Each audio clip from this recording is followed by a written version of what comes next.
Uniform civil code आए या ना आए, हिंदुओं को कोई फायदा ही नहीं है। हिंदू जबरदस्ती पीछे पड़े हुए हैं। यूनिफॉर्म सिविल कोड आए, यूसीसी आए, यूसीसी आए। यूसीसी का सबसे बड़ा फायदा मुस्लिम बेटियों को है, लड़कों को नहीं, याद रखिएगा। यूनिफॉर्म सिविल कोड का अगर हम मेल फीमेल में कैटेगराइज करें तो मेल को कोई फायदा नहीं है, फीमेल को फायदा है। लेकिन फीमेल में भी, लड़कियों में, हिंदू, जैन, बौद्ध, सिख में कोई फायदा नहीं। क्यों नहीं फायदा, इसको आप सोचिए। क्रिश्चियन वाला जो कानून चल रहा है वो 1872 वाला चल रहा है, जब न ये संविधान लागू था और न तो संसद बनी हुई थी, न कोई डिस्कशन हुआ था। ठीक है। पारसियों का जो कानून चल रहा है 1936 का चल रहा है। उस समय न संविधान लागू था, न कोई संसद बनी हुई थी। अंग्रेजों को जो मन किया उन्होंने बना दिया। शरीयत एक्ट जो मुस्लिम्स पे लागू हो रहा है 1937 का चल रहा है। तो उस समय कानून कैसे बना? अंग्रेजों को कानून बनाना था, उन्होंने यहाँ के पादरियों को बुलाया। पादरी सारे मेल होते हैं, फीमेल तो होती नहीं। पादरियों को बुला, भाई क्या क्या कानून बनाना है? बोले जी साहब ये सेक्शन डाल दो। उन्होंने डाल दिया। महिलाओं से कोई कंसल्ट नहीं किया। इसलिए जो क्रिश्चियन मैरिज एक्ट है एक तरफा है, पुरुषों के पक्ष में है। पारसी मैरिज एक्ट जेंट्स को बुलाया, कानून बना दिया, तो वो भी एक तरफा है, जेंट्स के पक्ष में है। शरीयत एक्ट मौलवियों को बुलाया, मौलवी में सारे पुरुष होते हैं, महिला तो होती नहीं है, वो भी एक तरफा है। हिंदू मैरिज एक्ट बना 1955 में, संविधान लागू हो चुका था, पार्लियामेंट बन चुकी थी, पूरी डिबेट हुई। इसलिए हिंदू मैरिज एक्ट लगभग आप ये कह सकती हैं कि 90% जेंडर न्यूट्रल रहा। उसमें महिला और पुरुष में भेदभाव नहीं किया, माता पिता के अधिकारों में भेदभाव नहीं किया, भाई बहन के अधिकारों में भेदभाव नहीं किया, पति पत्नी के अधिकारों में भेदभाव नहीं किया। और जो थोड़ा बहुत भेदभाव किया भी, उसको सुप्रीम कोर्ट ने अलग अलग अपने फैसलों से पाट दिया। तो अब जो हिंदू मैरिज एक्ट है अपने आप पर वो यूनिफॉर्म सिविल कोड हो चुका है, इक्वल राइट दे रहा है। नुकसान किसको है? जिसके लिए अंग्रेजों वाला कानून चल रहा है। ठीक है। उदाहरण के लिए यूनिफॉर्म सिविल कोड आएगा तो क्या हो जाएगा? शादी विवाह की उम्र समान हो जाएगी। हिंदू, जैन, बौद्ध, सिख में पहले 18 और 21 तय हो चुका है। गड़बड़ कहां है? मुस्लिम्स की शादी की उम्र 9 साल चल रही है।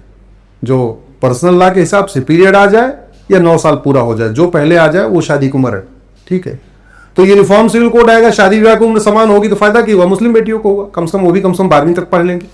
यूनिफॉर्म सिविल कोड आएगा, grounds of divorce, procedure of divorce common हो जाएगा। अब ग्राउंड्स ऑफ डिवोर्स में हिंदू, जैन, बौद्ध, सिख में तो फिक्स है, भैया आपके ये ग्राउंड है, आपको फैमिली कोर्ट में जाना है, रिटर्न में काम होना है, मौखिक में कुछ हो ही नहीं सकता।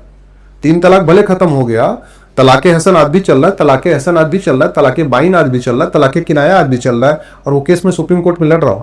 जो तलाके बाइन वाला केस है, मैं आपको एग्जाम्पल बताता हूँ। कर्नाटक में कलबुर्गी की डॉक्टर सईदा अमरीन है, MBBS MS गाइनोलॉजिस्ट। उसके हस्बैंड MBBS MD फिजिशियन। उन्होंने उसको बोला जाओ तुम्हें आजाद किया, जाओ तुम्हें आजाद किया, जाओ तुम्हें आजाद किया। जब 3 तलाक बंद हो गया तो तलाक तलाक बोलने के बजाय नया फॉर्मूला निकाल दिया, आजाद किया, आजाद किया, आजाद किया। और वो क्या, वो गई बेचारी काजी के पास, बोले जी हमको तो आजाद 3 बार बोल दिया आजाद। बोले हाँ तलाके बाई नहीं है। ये नया चल रहा है। यूनिफॉर्म सिविल कोड आएगा, ये खत्म हो जाएगा, सब कुछ रिटर्न में होगा। तो वो सारे अधिकार जो हिंदू बहन बेटियों को मिले हैं वो जैन, जो बाकी बहन बेटियों को इक्वल हो जाएंगे। तो फायदा किसको हुआ? मुस्लिम बेटियों को ज्यादा हुआ, क्रिश्चियन बेटियों को थोड़ा उससे कम हुआ, पारसी बेटियों को थोड़ा उससे कम हुआ। यूनिफॉर्म सिविल कोड आएगा, मेंटेनेंस का फार्मूला सबके लिए कॉमन हो जाएगा। तो हिंदू, जैन, बौद्ध, सिख में पहले मेंटेनेंस का फार्मूला बना हुआ है। मेंटेनेंस कहां नहीं है? मेंटेनेंस का सिस्टम मुस्लिम्स में नहीं है, इनको भी मिलेगा। एक पति एक पत्नी का नियम सब पे लागू हो जाएगा यूनिफॉर्म सिविल कोड। अरे हिंदू, जैन, बौद्ध, सिख में पहले लागू है। यहाँ तो पॉलीगैमी पहले से 7 साल का अपराध है। फिर कहां रिफॉर्म कहां आएगा? मुस्लिम बेटियों को फायदा होगा। माता पिता की देखभाल का अधिकार सबको मिल जाएगा, अभी मुस्लिम बेटियों को नहीं है। पति पत्नी के अधिकारों में जो डिफरेंस है वो खत्म हो जाएगा। तो हिंदू, जैन, बौद्ध, सिख में पहले खत्म हो चुके हैं। फायदा क्या होगा? मतलब ऐसा नहीं है कि सिर्फ माइनॉरिटीज रिलेटेड केसेस के लिए। नहीं, ये तो एक नैरेटिव बनाया जाता है। जैसे मैं आपको, अच्छा चलो आर्टिकल 370 की बात कर लेते हैं।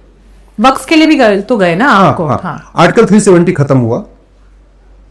ज्यादातर उसका सपोर्ट किसने किया? हिंदू सांसदों ने। विरोध किसने किया? मुस्लिम सांसदों ने।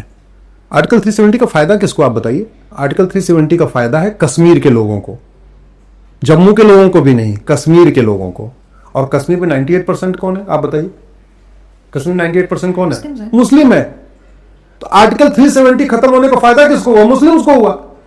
पहले वहां आतंकवाद था, लगा हुआ था, कोई घूमने नहीं जा रहे थे, भूखे नंगे घूम रहे थे, बेरोजगार थे, अराजकता थी, खाने के वहां पे लाले पड़ गए थे। 370 खत्म हुआ, वहां पे टूरिज्म बढ़ गया तो कोई कार चला रहा है, कोई ढाबा खोल दिया, कोई चाय की दुकान खोल दिया, कोई ये खोल दिया, कोई वो खोल दिया, कोई नाव चला रहा है, सब बढ़िया खुशहाली आ गई। तो आर्टिकल 370 खत्म होने का फायदा तो मुस्लिम्स को हुआ है।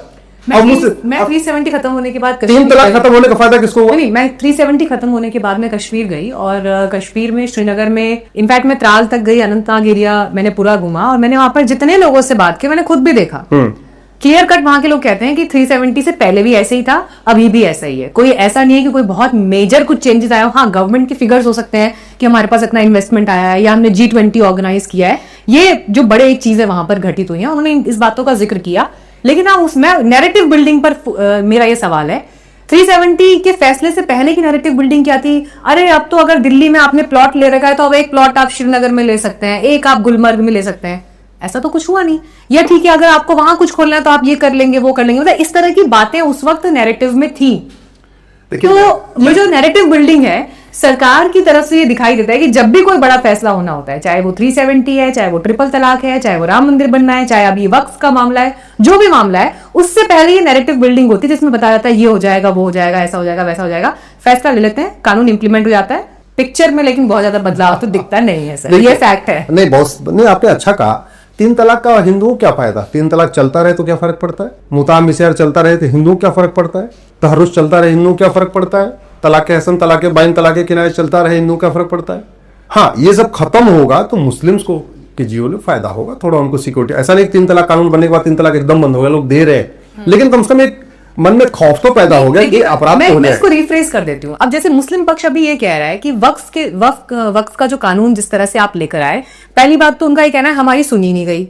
जेपीसी ने जो रिकमेंडेशन दिया, मतलब वो संसद में पढ़ा तक नहीं गया कि जेपीसी ने क्या कहा। कोई सजेस्ट जो अपोजिशन की तरफ से किया गया था उसे नहीं सुना गया।